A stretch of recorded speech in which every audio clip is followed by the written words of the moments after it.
What's going on, everybody? Welcome back to the Elden Ring walkthrough. In this episode, we are going to start taking out the northern region of Caelid, otherwise known as Dragonbarrow. So you're going to notice an increase in difficulty from the other sections of Caelid. It is not prohibitive, but it is noticeable. If you are having trouble with this area in particular, as I've said many times before, just come back later. However, if you're willing to stick with it and if you can make this happen, you're going to be rewarded with a pretty insane amount of runes. So the first thing we're going to do here is we started here at the Bestial Sanctum. We're going to take out this boss here. This boss was way too hard for us at the beginning of the game when we first got here. But now he is manageable. He's still very difficult, but he can still, if you're not careful, 2 or 3 shot you. So definitely, I'm going to use a summon here, and we'll go from there. So I'm going to use my flask and call in my summon. And if this takes you several tries, don't fret. This is an extraordinarily tough boss. He hits really hard. We are over level 100, and I would not recommend fighting him until you are at least level 100, just because he is that difficult. So that attack that he does with the sword there, that has a big range to it, definitely make sure you stay away from that. I probably should have taken the critical there. I thought he was going to be stunned for longer. You see how much damage he does. Eventually he is going to switch weapons. He's kind of using that straight sword. Eventually he's going to be using, I think, an axe. But definitely, there he goes. Definitely doing some work on Lutel, which is, Lutel's helping me out pretty enormously here. If you're having trouble fighting him this way, you could try him on horseback. That's also a viable way of going about him. But he does have, he jumps up in the air. He's got these really powerful slams. So as I said, he's tough. He can 2 or 3 shot you most likely, but as you can see, he is definitely beatable. You just gotta watch out for, just try to time your rolls correctly, and eventually you'll get him. 88,000 runes for killing him, though. We get Gargoyle's Black Blade, and we get Gargoyle's Black Halberd. So let me reiterate, that is a tough fight. And honestly, this fight right here that we just did, this is the hardest it's going to get in this episode. So if you can handle this, then you can handle anything else we're going to do. However, don't get discouraged if you struggle, because kind of as it would imply, it's only going to get easier from here as well. I think that might be the hardest enemy we fought in the game so far. Just in terms of raw damage output that he's capable of, and how much HP he has, and his defense, and that kind of thing.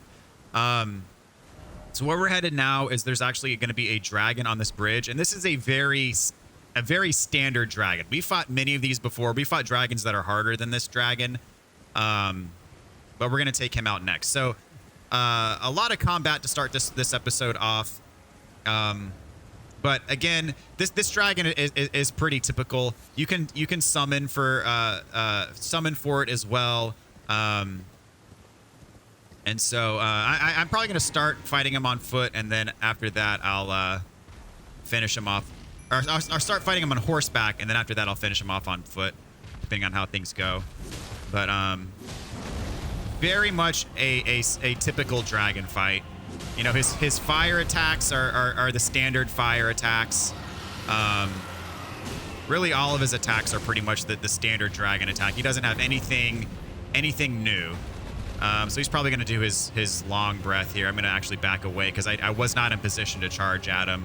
Lutel, though, going for it. Oh, I still got hit, though. He moved the flame over. Let's see. I need my healing flask on. All right, here we go. We're gonna charge in and get close to him. Start hitting his legs again, or hit his head. Oh, he took his head up right at the last minute, unfortunately. So kind of try to stay away from those stomps. I took a little bit of AoE damage from that one. Oh, tail whip.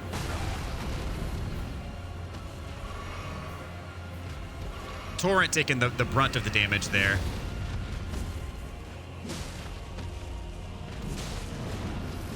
And fire. This is the one. Run left when he does the angled fire attack. Run to your left. Same as before. That hasn't changed. Up. Ah, dang it. I think I should have run backwards for that attack. I'm gonna finish him off on foot here. I'm not gonna summon Torrent again. I'm just gonna handle him like this. Try to get some headshots on, but I keep short hopping him. So I'll hit his wings for now. There we go. AoE got me there, but that's fine. And he's gonna do the ground attack, so run back. Still kind of caught me, but that's fine. There we go, and dead. So that was a little bit of a sloppy fight on my part. 80,000 runes for killing him, though. And a dragon heart. But as you can see, I mean, it's pretty much the standard suite of attacks there. Wasn't anything super unusual as far as dragons go. I think the trickiest part is you're fighting him on this narrow bridge. I think that's honestly the trickiest part of that dragon fight. But in my opinion, he is easier than that Black Blade Kindred, I think the name was, that we just fought. So over around here, we're going to have a scarab that drops a spell. You can drop right here. And I'm going to chase after him and try to get him. Whoops, I overshot him there. If he falls over, he should fall to his death. Oh, no, he did not fall to his death. I might have to reload the air. Oh, there he goes. Yeah, he fell down. So we get Bestial Constitution. This is a incantation that will boost your resistance to blood and what is it? It's blood and frost buildup. Okay, so where we're headed next is over here. There's going to be kind of a graveyard with a bunch of runes that we can pick up for free.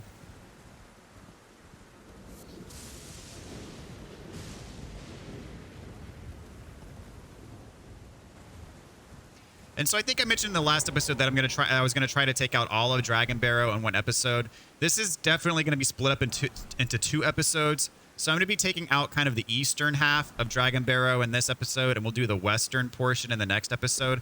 So it's going to be the same total number of episodes. And what I mean by that is previously I was planning on doing Dragonbarrow all in one fell swoop, and then having another episode dedicated to advancing Millicent's side quest, and then taking out the night bosses of Caelid, and then also taking out all of the bell-bearing hunters, which I haven't really discussed those yet, but there's 4 of them, and we're going to take them all out pretty soon. So what I'm going to do instead is I'm going to do half of Dragonbarrow in this episode, maybe a little bit more than half, and there's a Spirit Spring jump that we're going to jump down here right by this grave site to get to ground level. And there's a Site of Grace over here that we're going to pick up as well. And so I'm going to do half or maybe slightly more than half of Dragonbarrow in this episode, and then we're going to advance Millicent's side quest at the end of this episode. In the next episode, we're going to do the remaining portion of Dragonbarrow, and then we will be doing the night bosses in Caelid, and then also I'll be doing the bell-bearing hunters as well. So it's still going to be 2 episodes, but just split a little bit differently than I originally had envisioned. So let's see, we can level up here, not quite twice. So this is another one of these puzzle towers.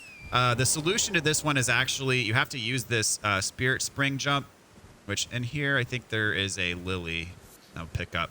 You have to use the Spirit Spring jump, and there's a little balcony over there, and that's our target, is this balcony, because that's our way into this rise. So it is a puzzle, but unlike some of the other puzzles we've done so far, it's not like we have to do a puzzle outside of the tower to get inside.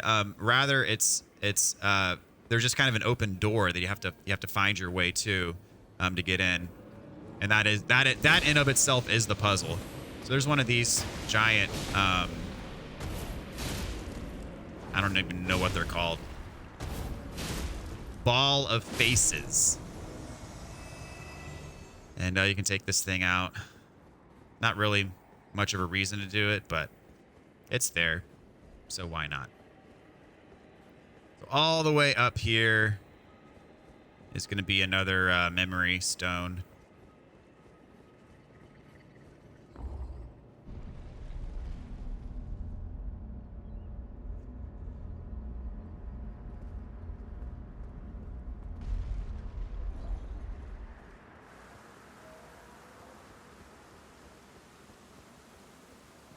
Here we go. And I'm actually going to just warp to the site of grace rather than climb down the tower. So what we are going to do next is there is a minor Erd tree with a Putrid Avatar that we're going to fight. So the way that we're going to get there is we're going to hop up this Spirit Spring jump. Go back up to the top. And you see it's kind of right in front of us. So this is another one of the putrid ones that cause scarlet rot. I believe in either the first or second Caelid episode that we did, we fought one of these. This one's going to be a little bit tankier, might hit a little bit harder than the one we did before, because again, this is in the northern section of Caelid, which is a bit more difficult. But gonna summon.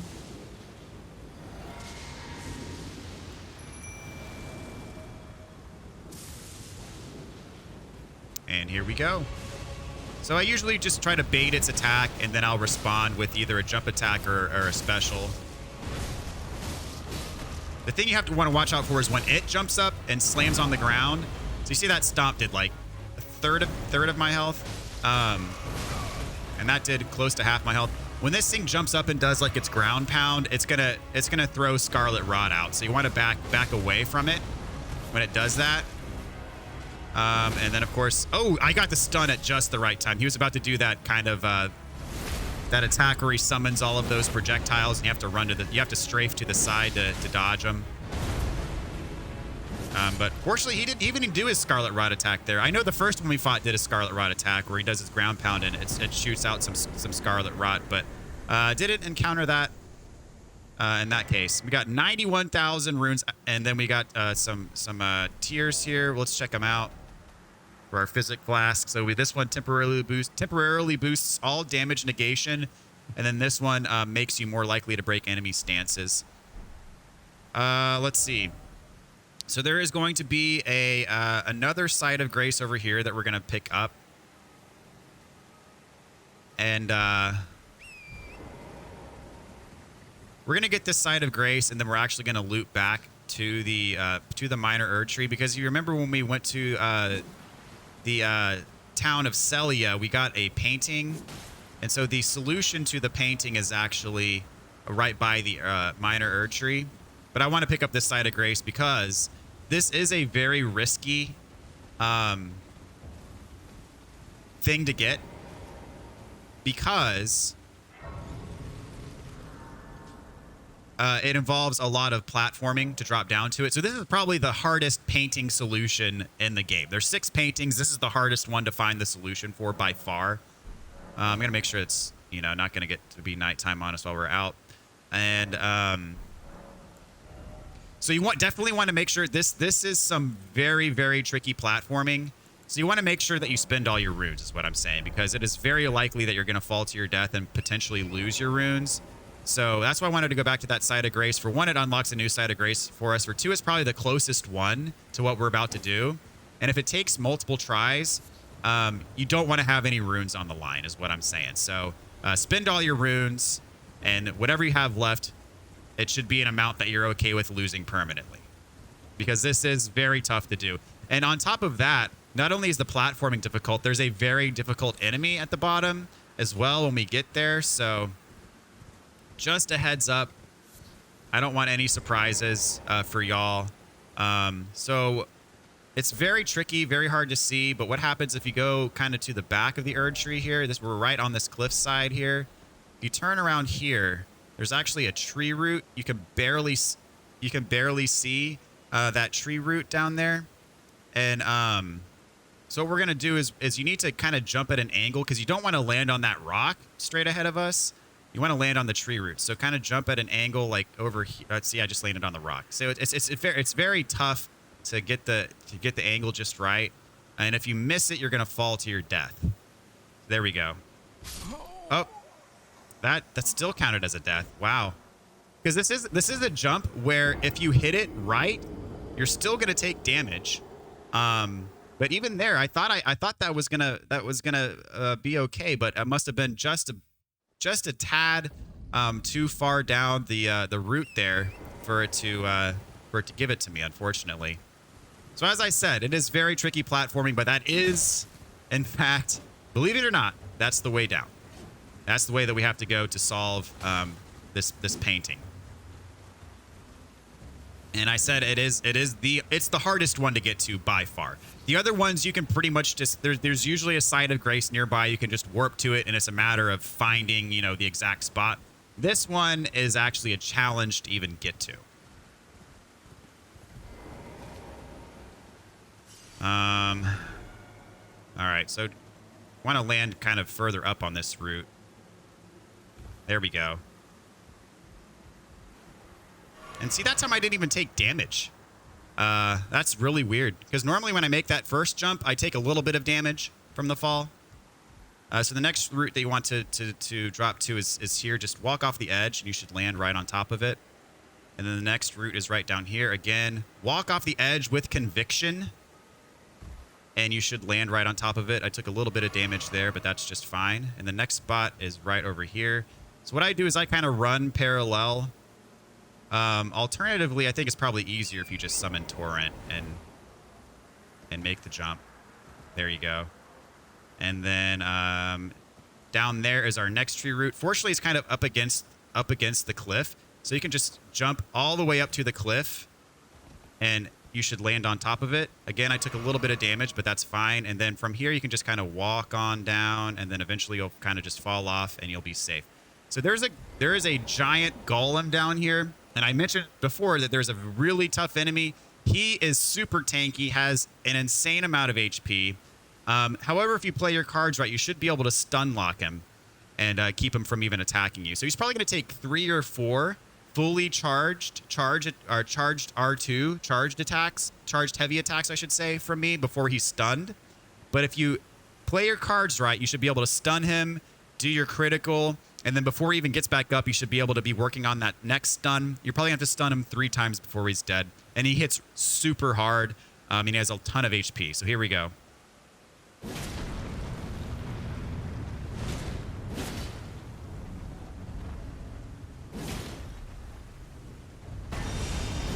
There we go. Got the first stun.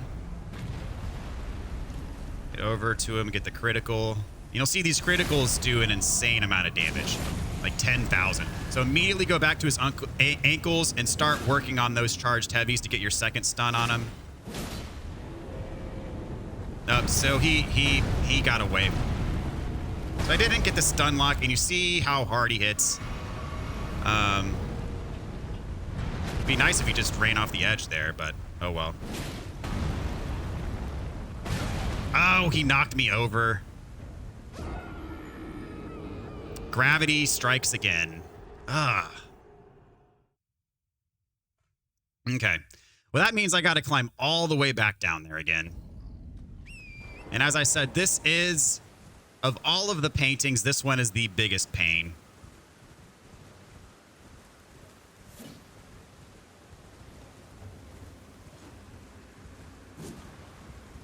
I just hope I can get down there again without dying. Can't believe he just completely just smacked me off the edge. I should have put my rune arc on just to make my attacks a little bit more powerful. I don't think that would have really done much, though, honestly. I don't know. All right, let's try this again.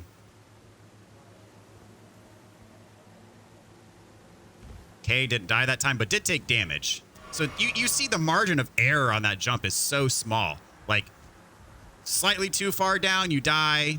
You can make the jump perfectly with no damage, or you can make the jump with damage. It's really bizarre. All right, so just walk right off the edge here. And when I say walk, I mean, like, not sprinting with the sprint button, but pushing the analog stick as far forward as it'll go. All right, this jump is tough. All right, there we go. And then this jump is a little bit easier, I think. Ooh, That's so... Whew. All right, turn around. Just kind of drop. There's my runes if I want them back. But I don't even know if there are any left. But yeah, I'm approaching this guy crouched because I don't want him to wake up until I start hitting him. And I think honestly, the painting is right here.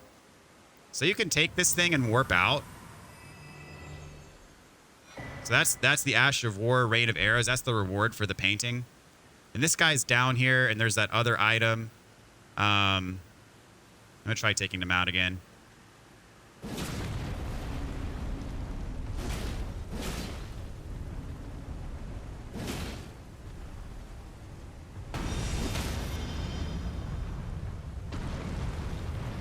If you play your cards right, you should be able to stun him again before he gets going.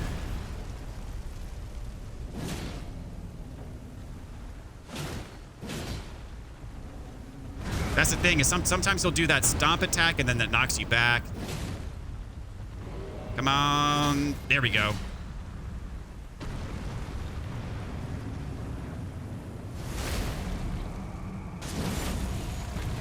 And he's almost dead. I should be able to get him before he gets back up. Hopefully. Ah, nope.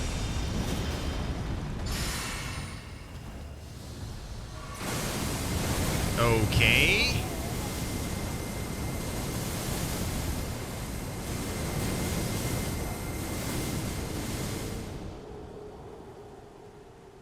All right. Sorry, guys. I'm going to give this one more attempt. And, as I showed you, I already got the painting, but there's that item next to him that I also want to pick up. Man, that was...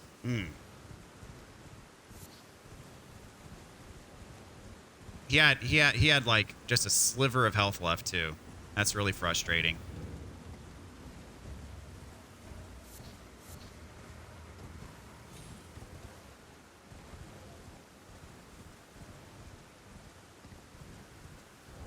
When I get down there, I'm gonna pop a rune arc just to be doing a little bit of extra damage. I'm gonna use straight up. I'm gonna use buffs this time. I am kind of reluctant. I do like using bleed buffs normally in this game, and I'm reluctant to do so in this playthrough because if they nerf bleed eventually, I don't want people to feel like they won't be able to follow this guide anymore because I use certain buffs that aren't as potent as they used to be if they decide to nerf stuff. I'm probably a little bit too paranoid about that, but all that to say is if you use buffs, a lot of these enemies that you're going to be fighting are going to be easier for you than they are for me, since I'm in general not using very many buffs on this playthrough. Let's see. So I'm going to drop on down. I'm going to use... I'm going to do the whole 9 yards. I'm going to do a rune arc. I'm going to do my physic flask. I'm going to throw on some exalted flesh. I'm going to throw on some... Let's see. This is for defense. The boiled crab for defense. And I'll do holy grease. So I already popped the rune arc. I just need to make sure he goes down this time. And I want to get that item, but I don't want it to come at the expense of killing him.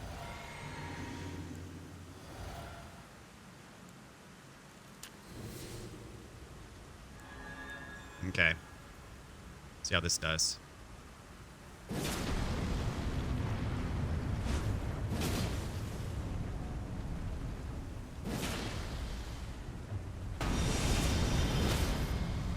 He tried to do that attack that killed me last time. He drew that circle.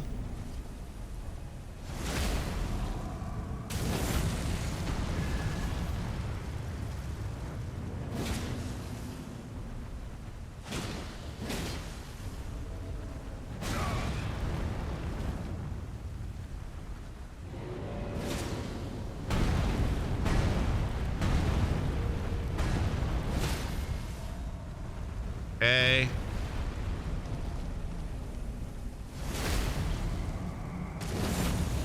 Almost.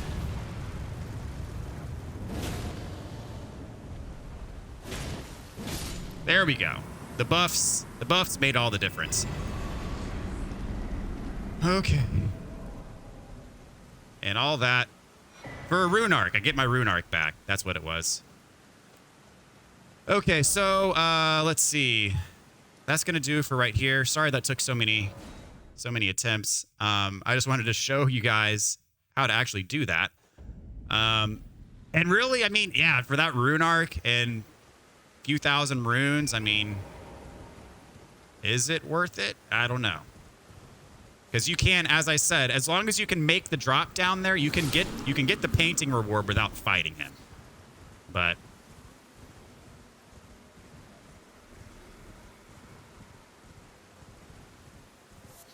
so over here, there's going to be a cave. And this cave is relatively straightforward. The main issue with this cave is right at the very beginning, there's going to be a giant rune bear that you technically don't have to fight. And even if you choose to fight him, there is a way to cheese him. So I'm actually just, he's got an absurd amount of HP. I'm actually just going to cheese him, really. So here he is. He shows up here, blah, blah, blah. What's up? You run back here. This is a choke point that he can't get through. So he'll still be aggroed on you. But you can certainly still attack him. And I have no shame whatsoever because this guy is ridiculously powerful, has an absurd amount of HP, and you're fighting him in close quarters. So I have no problem cheesing him right here. None whatsoever.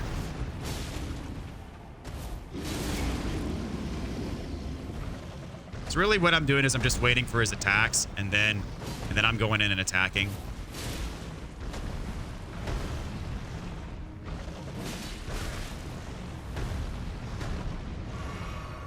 Alternatively, you can run past him. He'll chase after you for a bit, but eventually he'll back off.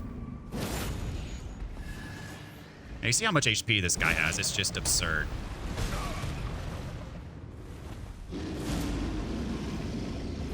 All right, that's it. That's enough of him.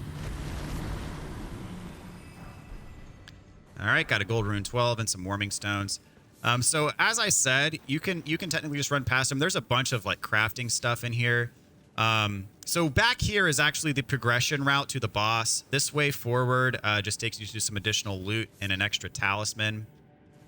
So over here's a dead end, a couple deer.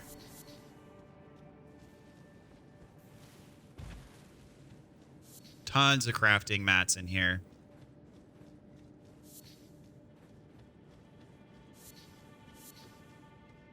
I'm going to go ahead and chug a blue flask to top it off before I get to the boss. I'm going to take all these extra items off my bar here. So, a bunch of small animals in here. Get some extra crafting from them. They don't run away from you, which is, you know, whatever. That's fine. So here we get the Bull Goat's Talisman. That talisman will increase your poise if you equip it.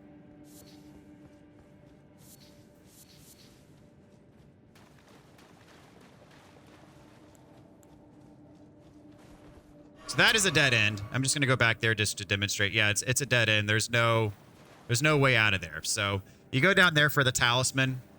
That's a dead end. And then you have to turn back around to go to where I mentioned earlier is the actual progression route. Just back up through here. This is the room where the rune bear was. And this is where we choked him out and cheesed him. So the way forward is you got to drop down through here. There's going to be some wolves.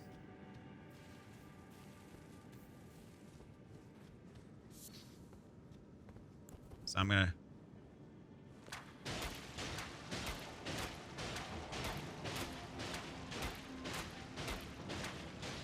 That white one especially is much more powerful. So I'm going to go on and take that one out from above. And you can drop down here, or alternatively, you can go down this pathway Takes you to the same spot. In some cases, those wolves down here will attack you up where we just were, where we first dropped down. But for whatever reason, in this case, they didn't come up. There's more regular ones down here. And the regular ones I'm not too concerned about. It's that white one that had a bunch of HP that was a little bit more concerning, which is why I took him out kind of preemptively. Okay, so this is the path that we came from. This is our progression path down here.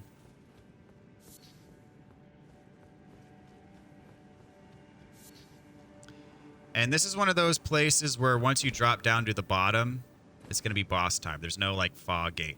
However, if you drop down to the bottom, I don't think they should aggro to you immediately because you can kind of duck and hide in these bushes. And so I'm going to get my summon off. And then it's go time. The one in the back actually has less HP. But, yeah, this one that throws the things at you has way less HP.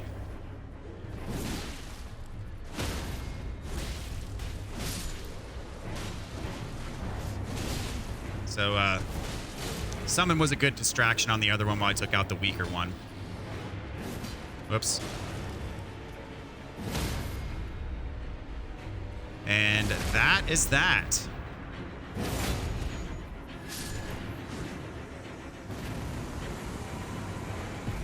All right, so we get the Flame Drake Talisman +2. So, really good fire defense talisman.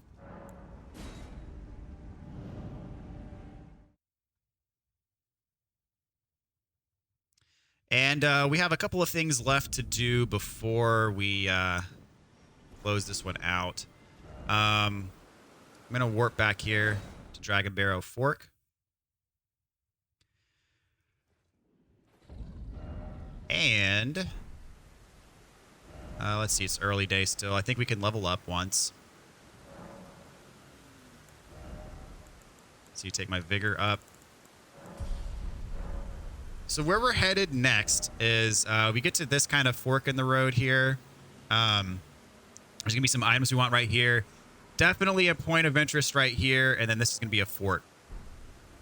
So you'll notice that the official name of this place is Grail's Dragonbarrow. So you may be wondering who Grail is. This is not Grail. This is actually like a little dragon.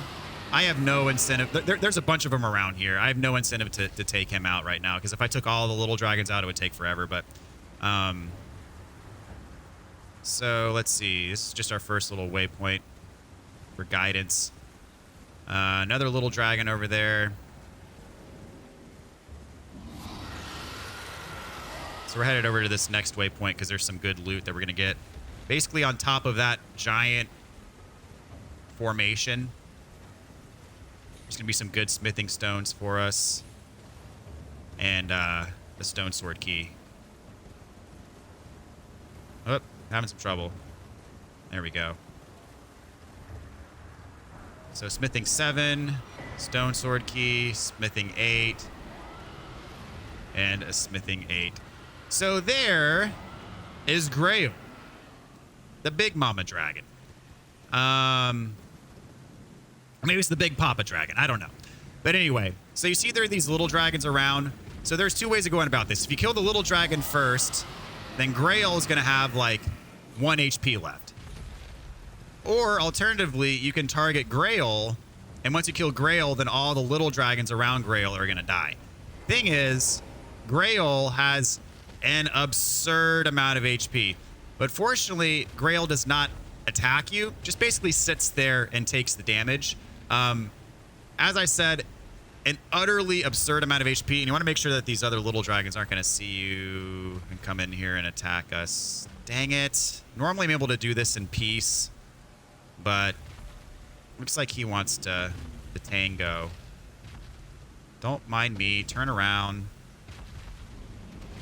Actually, what I'm going to do is I'm going to get this side of grace over here and reset the area, because I want to do this without...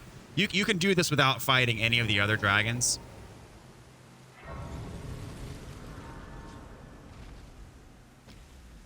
And so Grail has an insane amount of HP. This is going to take probably 5 or so minutes to do. The process is very much sped up if you use bleed. So I'm going to equip blood grease here.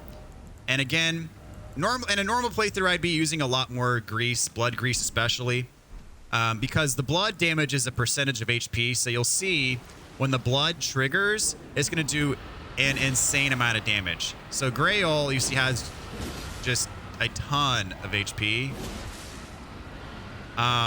but does not attack you. Just kind of sits there and takes the hits. And so we do need to kill Grail, because you kill Grail. Once you kill Grail, the other 5 smaller dragons, or however many there are, I think it's 5, will also die. So you get 5 dragon hearts. And then when you kill, see that bleed did like 13,800 damage. So with that bleed is what we're going for, because that's each time that hits, that's going to take away a solid chunk of the HP. And that's really what we're relying on. So when you kill Grail, you get a ton of runes. You get 5 dragon hearts, because all the smaller dragons around Grail also die. And then what it does in the Cathedral of Dragon, whatever, it unlocks a new incantation that you can purchase. And what that incantation that you can purchase after killing Grail happens to be a legendary incantation that you need for the trophy. So if you're going for all the trophies, you're gonna need that. You're gonna need to do this. You're gonna need to kill Grail, so that way you can buy it, and then we'll hop on over and pick it up after we're done with this. So don't worry about doing this. This doesn't like screw anything up with the game. It doesn't ruin any other quest lines or anything. It's kind of a necessary thing you have to do. So at this point, it's gonna be just more of this until Grail's dead. So I'm just going to fast forward.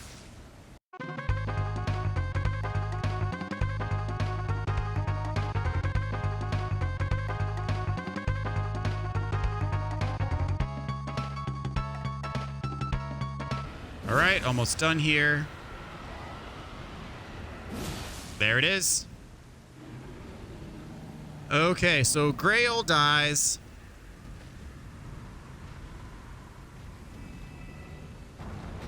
We get 50,000 runes and 5 dragon hearts, and a new draconic power is available at the Cathedral of Dragon Communion. So that is where we are headed. And we're going to get ourselves that legendary incantation, or legendary sorcery, whatever it is. It's a dragon spell.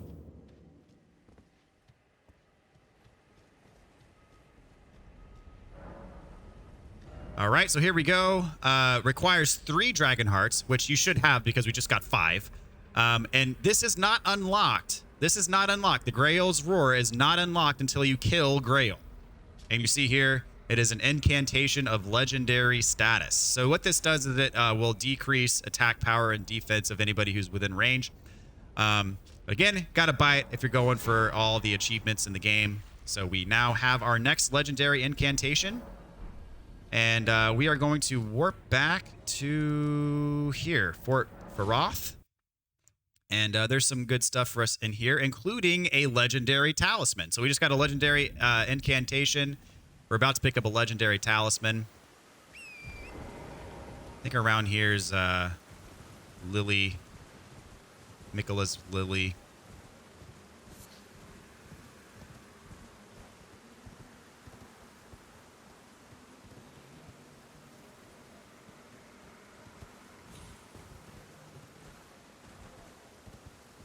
Yeah, down here. There it is.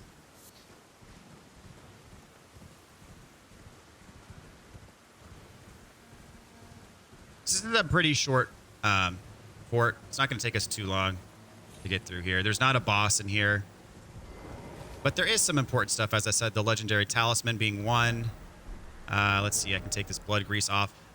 And again, I am generally refraining from using a ton of buffs in this playthrough. A, to show you that it can be done. And B, you know, if you choose to use buffs, you'll probably take stuff out quicker than I am, you know? And so it'll help you out to use them. But they're by no means necessary to get through the game. And again, I'm trying to avoid using stuff that could potentially get nerfed, because that's the last thing I want for this walkthrough, is for something that I rely on heavily to get substantially nerfed. So,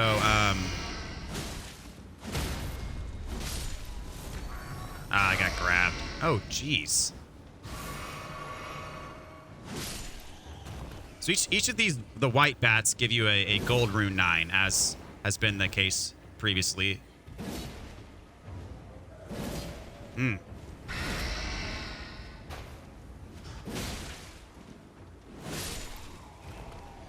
And I got poisoned. I don't think I'm even going to cure it. Yeah, lots of rune 9s from those. But yeah, in this game, blood especially is very powerful. So if you use blood greases, especially against bosses that are susceptible to bleed, you're going to make really quick work of them. It will make things substantially more manageable to take on, in my opinion. So we got the Dectus Medallion right. We got the Dectus Medallion left from Fort Height, or Fort Hate, whatever it's called, and Limgrave. So now we have both sides of this. So we could technically, if we wanted to, remember when we went up to the Altus Plateau, there's this Grand Lift. So now we could go up the Grand Lift if we wanted to. To get up to Altus Plateau, we actually use this cave, and then that took us up to the top as well. But now, if we wanted to, we could take the Grand Lift, which at this point it doesn't really help us to, but we could. That's where the other half of the medallion is. So what we want to do now is jump down on this roof. And there's gonna be a bunch of like phantom enemies that spawn up here. There is one item up here that we'll pick up, but I'm not gonna really mess with the enemies up here. But yeah, my first playthrough, I used a ton of blood grease. We have the cookbook and the materials to craft it. It takes root resin, which I showed you can get right outside the War Master's shack, and then it takes blood roses, which you can get at the church, the Rose Church in Liurnia. He's gonna drop down. I'll fight the ones that drop down. There's gonna be a small rat up here. Gold rune 12. Any more that drop down? Yeah, I don't want these sneaking up on me, so I'm gonna take them out. All right, that's it. So what we want to do now is, you see that there's kind of this this platform, sort of makes a little corner. You want to jump over here, and down there is where we fought all the bats on the first level. So over here, there's going to be a small rat and a big rat. Take out the big rat as quickly as possible. Super powerful. That big rat will do quite a hefty bit of damage, so don't underestimate it. Then drop down here. And we got the Radagon's Sore Seal. So right now, we have the Radagon's Scar Seal equipped, which gives us +3 into Vigor, Endurance, Strength, and Dex. This gives us +5 into Vigor, Endurance, Strength, and Dex. So this is the upgraded version of the Sore Seal that we just picked up, is the upgraded version of the Scar Seal. And it just so happens that this is a legendary talisman as well. So this is required for the legendary talisman trophy. So make sure you pick this up, especially if you're going for all achievements. And it's just a great talisman that I want equipped. So anyway, that is that. And that's all for this fort. So what we're going to do now is we're going to, as I said at the beginning, we're going to carry on Millicent's side quests. So we healed her with the gold needle. We talked to her back at Gowry's shack, and she said she's going to go on an adventure or a journey. So the next stop that she goes to is over here by the Erd Tree Grazing Hill. So we're going to kind of track her around. Very similar to Brother Corrin and Goldmask. They just kind of transport all over the map, and you got to track them down and get to all of their locations to advance their quest line. So we're going to be doing something very similar with Millicent. So here's our next location. We meet again. In truth, it's been smooth sailing for me. The scarlet rot has stilled since last we met. As such, I've been able to continue my journey. Though rather vexingly, I realized that if I still had my sword arm, I could have aided you in battle. Okay, so we can give her the Valkyrie's prosthesis. which is required for her side quest. Thank you. I am in your debt yet again, I think. If the arm serves well enough, it might be possible for me to wield a sword again. If the arms, it might be possible, perhaps. Okay, so if you're wondering where I got that from, if you don't have that in your inventory, we got it at the Shaded Castle. I believe the prosthesis is in like this room here in the kind of northwest corner of the Shaded Castle. So if you don't have that, that's where it is. And you have to give it to her to advance her quest line. Okay, so after you talk to her here, exhaust her dialogue, the next spot she's going to be is in the Windmill Heights. If you haven't been here yet, there's actually going to be a Godskin Apostle boss. You have to kill the boss first for her to show up. But since I've already killed the boss here, she's already here. Ah, we meet yet again. The arm you gave me truly is a thing of wonder. It feels just like my own. Even handling a sword. Perhaps it is foolish to say this to you of all people, but I am sure of my skill with the sword. Thus, I would have you call upon me in battle, should you ever have the need. So there actually are a couple points where if you follow Millicent's side quest, you can summon her into a boss battle. One of those that I remember off the top of my head being we had to fight one of those Black Blade dudes right here before the Grand Lift. You can summon her for that fight. I don't know which other ones you could summon her for, but we've already done that fight. So, since we're doing this side quest a bit later in the game, most of those places where you could summon her, we've already beat those bosses anyway. I would have you call upon me in battle. It is the only way. So that's the end of her dialogue here. So the next spot that she goes is going to be over here at the ancient Snow Valley ruins. Which again, I told you back when we went to this place before progressing in other areas that there's a reason why I wanted to get this side of Grace, because this is the third side quest that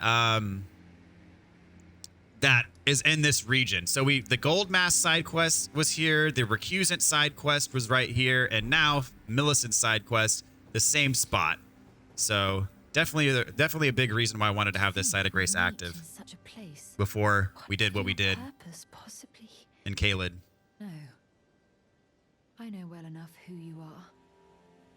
And what I know is good enough for me. Call upon me again in battle, should you have the need. Okay. I heard the master of the fort was given a medallion that allowed him to visit the Caelid tree. Indeed, I believe that is where Melania will be found. The Caelid tree is hidden somewhere in these northern lands. I'm searching for a fort to the north of the ruins. I heard the master... Okay. So she talks about the Caelid tree. That's actually in this section of the map that we haven't unlocked yet. And we need both sides of the medallion. We only have one side of the medallion that gets us there. And she said that's where Melania is, etc. So her next spot is actually going to be in the Caelid tree area. And that's actually going to be, I think, the last thing we do before like triggering the end game. So that's going to come much later. That's where she's headed next. And I think if we rest here, yeah, she's gone. So we're not going to see her again until probably one of the last episodes, probably like second to last or third to last episode is when we'll see Millicent again. Because we ain't going to that spot for a long time. We got 93,000 runes. I'm going to rest up here and level up.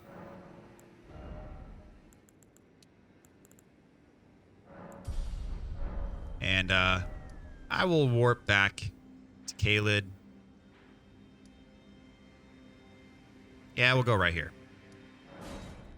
And that's going to be it for this episode, guys. As I said, we'll finish out Caelid in the next episode, and then we'll do the Caelid nighttime bosses. Then also we'll do all of the bell-bearing hunters, which the bell-bearing hunters are spread all throughout the map. There's kind of one in each region.